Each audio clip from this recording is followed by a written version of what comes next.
welcome back to this fun little list of mine. Cycle list, that is. Only a couple of games today, but that shouldn't be an issue, right? Let's get started. First up, we've got a kart racer with some soul. Nightmare Kart is a new gothic indie kart racer, as well as a parody of Bloodborne. That's certainly a game I'm unfamiliar with. Well, let's hope the references don't boost over my head. Starting with gameplay, it's a kart racer, alright. Driving, boosting, drifting, it's all here. But the items this time were a bit more edgy, lots of different guns and swords. You can, of course, use them to trip up your opponents, but also keep in mind to slaughter the monsters standing around the course too. Collecting their blood gives you a speed buff. The campaign here is very short, but that doesn't mean there is not a lot to love. What we got here is a humorous retelling of Bloodborne's plot with legally distinct parody characters and go-karts. There's also quite a bit of variety here, with a mix of races, battles, and boss fights. And while I don't necessarily get the references, it's easy enough to follow on its own, and I can feel the passion put into every polygon of the game. It's honestly a real hoot seeing these glum and gritty characters mixed with happy racing tunes. It's a lot like RZ in the way.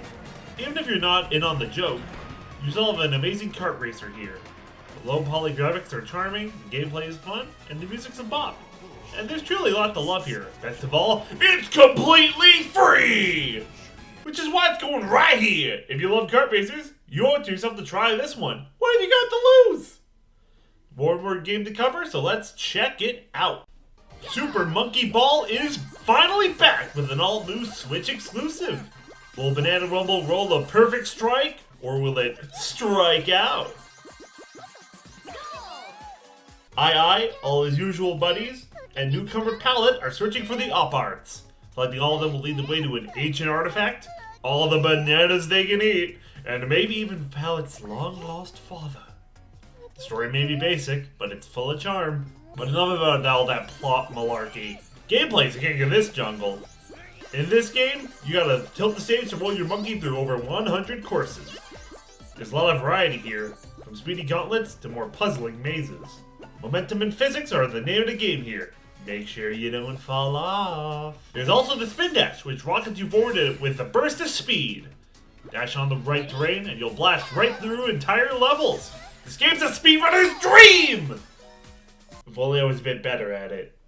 Ah well. Banana Rumble is definitely the comeback this series deserves. And I haven't even covered the mini-games yet. But maybe I will another time. But for now, let's stop it right over here. Thanks again for watching. Be sure to leave critiques and requests down in the comments. And remember, a cycle is only as good as the one stuck in the loop. Have a great day. Bye-bye.